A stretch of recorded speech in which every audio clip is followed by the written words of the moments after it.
Oke, Assalamualaikum. Halo teman-teman study mates. Jadi, di video kali ini kita bakalan belajar subtes literasi bahasa Inggris di bab mengenai Organization of Ideas di materi Finding Specific Information. Oke, karena teman-teman kayak udah penasaran nih ya, so let's get started. Nah, sebelum mulai ke pembelajarannya ya teman-teman, karena tak kenal maka tak sayang, kenalin nama aku Kansa Kreatifah, aku bisa dipanggil Kansa. Aku merupakan mahasiswi UIN Jakarta di jurusan Sistem Informasi tahun angkatan 2023. Aku kebetulan itu lulusan tahun 2022, jadi aku pernah UTBK di tahun 2022 dan 2023. Alhamdulillahnya skor UTBK-nya itu di atas 600 ya teman-teman, 650. Lalu untuk skor UTBK di subtes literasi bahasa Inggrisnya sendiri, aku di 2 tahun berturut-turut itu di angka 700, teman-teman. Oke, kita next ya, teman-teman.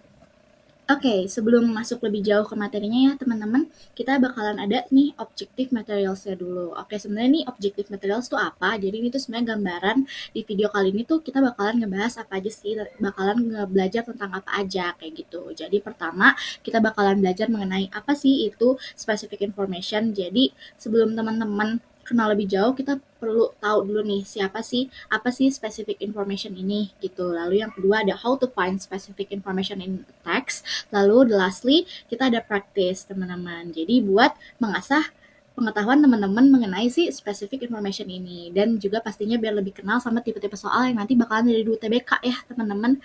Oke, langsung aja kita mulai ke materinya. Oke. Nah, jadi pertama nih ya teman-teman, seperti yang tadi sebelumnya di Objective Materials, kita bakalan tahu nih apa sih itu Specific Information. Jadi, Specific Information itu dalam subtes literasi bahasa Inggris adalah bagian yang berisi soal-soal yang bertujuan mengukur kemampuan peserta dalam mencari informasi yang sangat spesifik dan jelas dari teks yang diberikan. Oke teman-teman, jadi nanti bakalan ada teks, terus nanti teman-teman harus mencari angka, fakta, nama, dan juga detail spesifik yang disebutkan langsung dalam teks, kayak gitu. Jadi, pokoknya nanti bakalan ada teks, teman-teman bakalan nyari tuh, misalkan fakta, angka, nama, atau detail spesifik lainnya, kayak gitu. Oke, next. Nah, yang kedua ada how to find specific information in a text. Jadi, ini tuh ada beberapa cara ya teman-teman yang bisa teman-teman gunain dalam mengerjakan soal si find specific information ini. Jadi yang pertama adalah menentukan kata atau frasa kunci. Oke, jadi sebenarnya teman-teman dalam teks itu pastinya kan ada kata-kata yang bakalan disebutin dulu ya teman-teman. Contohnya, kita gambaran besarnya teks mengenai AI gitu atau teks mengenai banjir. Pasti kan si AI, kata AI ataupun banjir ini kan sering muncul kan ya teman-teman karena dia merupakan gagasan utama atau tema dari si teks itu teman-teman gitu. Jadi kita perlu tahu dulu nih kata atau frasa kuncinya. Jadi kata atau frasa kunci merupakan informasi utama yang diletakkan dalam soal. Teman-teman perlu terampil memilih yang sesuai dengan kalimat soal lalu mencari informasi tentang kata atau frasa kunci di dalam teks kayak gitu.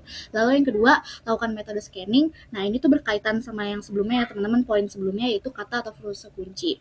Jadi teman-teman dapat menemukan informasi kata kunci di dalam teks. Cukup melakukan scanning agar dapat menghemat waktu pengerjaan soal. Scanning berarti membaca teks secara tepat dan juga cepat untuk mencari kata atau frasa tertentu. Jadi untuk menemukan si kata atau frasa kunci ini dengan mudah itu kita bisa pakai metode scanning. Aku juga punya tips lainnya ya teman-teman. Jadi berdasarkan based on my experience ya teman-teman 2 tahun UTBK itu tuh untuk subtes yang teks-teks ini ya teman-teman itu tuh teksnya panjang banget teman-teman. Kayak bahkan satu layar monitor si komputernya aja itu bisa satu teks teman-teman. Jadi benar-benar panjang untuk teksnya gitu. Nah, kalau dari aku saran dari aku untuk lebih mudahnya lagi ya teman-teman coba baca soal yang berkaitan sama teks tersebut gitu. Teman-teman pahamin dulu soal ini tuh maunya apa gitu. Ya baru teman-teman cari di teksnya kayak gitu. Jadi itu juga lebih mudah sih teman-teman. Itu juga merupakan salah satu metode scanning. Lalu yang ketiga ada pahami sinonim kata atau frasa kunci.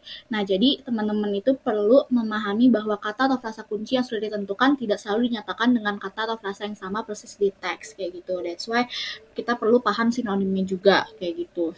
Lalu yang keempat, yang terakhir, bandingkan informasi pada teks dan pilihan jawaban. Nah, ini tuh berkaitan sama yang tadi aku cerita ya teman-teman. Jadi kita coba pahamin dulu soalnya, terus balik ke teks. Nah dari teks kita udah dapet nih, kita samain sama si pilihan jawabannya kayak gitu. Atau katakan bandingkan informasi pada teks dan juga pilihan jawaban kayak gitu.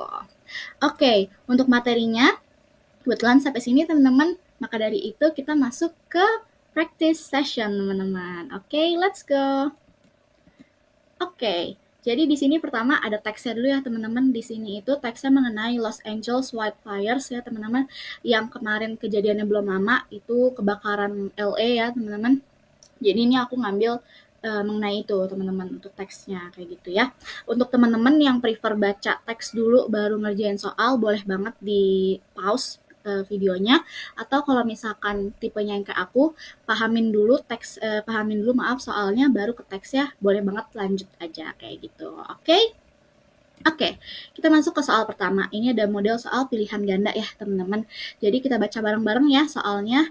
Which of the following contributed to the Los Angeles fire? Jadi ini tuh soalnya soal menanyakan faktor yang berkontribusi terhadap kebakaran di Los Angeles itu sendiri ya teman-teman. Yang di opsi A ada heavy rainfall, B ada strong winds and dry vegetation, C ada unstable geological faults, D lack of firefighting resource, and lastly E construction activities. Nah, jadi untuk ini teman-teman bisa baca dulu teksnya. Kita udah tahu nih ya, karena kita kan udah tahu soalnya itu maunya faktor yang berkontribusi terhadap kebakaran di Los Angeles. Nah, baru deh kalau teman-teman udah baca, baru masuk ke sini pembahasannya. Oke, jadi dalam teks disebutkan bahwa kebakaran menyebar dengan cepat karena angin kencang, strong winds, dan juga vegetasi kering atau dry vegetation. Kondisi ini mempercepat penyebaran api dan menyulitkan pemadam kebakaran dalam mengendalikan kebakaran api. Nah, ini tuh ada di mana sih? Nah, ini tuh ada di sini teman-teman di paragraf pertama ya teman-teman. Di sini disebutkan Los Angeles recently experienced one of the largest wildfires in its history, consuming over 100,000 acres of land and forcing thousands of residents to evacuate. The fire, fueled by strong winds and dry vegetation, ini teman-teman ya, spread rapidly across the region. Itu oke teman-teman. Jadi jawabannya yang B. Nah, kenapa yang A itu salah? Oke, jadi yang A itu salah karena tidak disebutkan dalam teks ya teman-teman. Kalau teman-teman lihat di sini tuh gak ada kata-kata mengenai heavy rainfall karena justru kondisi kering atau si dry vegetation inilah yang menyebabkan kebakaran ya teman-teman, memperburuk gitu. Jadi kobaran apinya tuh makin gede gitu. Lalu yang B itu jawabannya, yang C unstable geological faults ini tuh salah karena nggak relevan teman-teman, karena kebakaran itu gak disebabkan oleh si misalkan geological faults itu kan bisa aja kayak gempa bumi atau pergeseran lempeng. Nah itu kan nggak disebabkan itu kan untuk kasusnya, case-nya si Los Angeles wildfires ini kayak gitu. Lalu di lack of firefighting resource, maksudnya itu mungkin SDM untuk pemadam kebakaran ya teman-teman. Nah ini kan juga nggak menjadi faktor ya teman-teman, karena meskipun pemadam kebakarannya itu menghadapi kesulitan karena medan yang sulit, mungkin di LA-nya itu bukan berarti kekurangan sumber daya ya teman-teman. Oke, lastly construction activities ini juga nggak disebutkan dalam teks sebagai penyebab kebakaran kayak gitu. Jadi untuk final answer-nya ada di B, strong winds and dry vegetation. Oke. Next, kita move on ke soal yang kedua. Ini tuh soal pilihan dua kolom ya teman-teman. Jadi basically teman-teman choose true if the sentence is correct and choose false if the sentence is incorrect. Jadi kalau misalkan true itu berarti dia sesuai sama teks statementnya. Kalau misalkan dia false berarti statementnya itu bertolak belakang dengan yang ada di teks. Oke teman-teman. Statement yang pertama ada the fire consume over 100,000 acres of land. Lalu the emergency shelters were set up for displaced residents. Lalu selanjutnya ada the fire was caused by a natural phenomenon, and lastly ada climate change has no connection to wildfires. Oke, mari kita coba ya teman-teman kerjain. Oke, ini dia pembahasannya. Jadi yang pertama, the fire maaf teman-teman nggak kelihatan. The fire consume over 100,000 acres of land. Nah ini itu benar ya teman-teman, karena teks itu menyebutkan bahwa kebakaran di LA menghanguskan lebih dari 100.000 hektar lahan. Ini itu ada di bagian, nah ini ya teman-teman ada di paragraf pertama. Lalu untuk pernyataan kedua, dia benar. Emergency shelter were set up for displaced residents. Ini tuh teks menjelaskan bahwa tempat penampungan darurat segera didirikan untuk para pengungsi. Ini itu ada di teman-teman, ada di paragraf kedua ya teman-teman. While emergency shelters were quickly set up to accommodate evacuees. Nah ini benar ya teman-teman. Oke, next kita pernyataan ketiga. Dia itu salah. Teks menyebutkan bahwa penyebab kebakaran diduga akibat aktivitas manusia, bukan fenomena alam. The fire was caused by a natural phenomenon. Oke, lalu yang keempat, ada dia disalah statementnya. Teks menyatakan bahwa para ahli memperingatkan meningkatnya frekuensi kebakaran akibat perubahan iklim yang menyebabkan kekeringan berkepanjangan dan suhu lebih tinggi di California. Oke, jadi pernyataan 4 itu climate change has no connection to wildfires. Kita coba cari ya teman-teman. Ini itu dia salah ya teman-teman. Nih di teks itu dia karena yang menjadi penyebabnya itu malah kekeringan berkepanjangan dan juga suhu lebih tinggi di California. Kayak gitu. Oke, kita move on ke soal selanjutnya ya teman-teman. Nah, ini nomor 4. How did the wildfire impact local residents and wildlife? Jadi berdasarkan teks itu kita cari tahu dulu nih. Ini tuh sebenarnya menanyakan tentang dampak kebakaran terhadap penduduk lokal dan juga satwa liar ya teman-teman.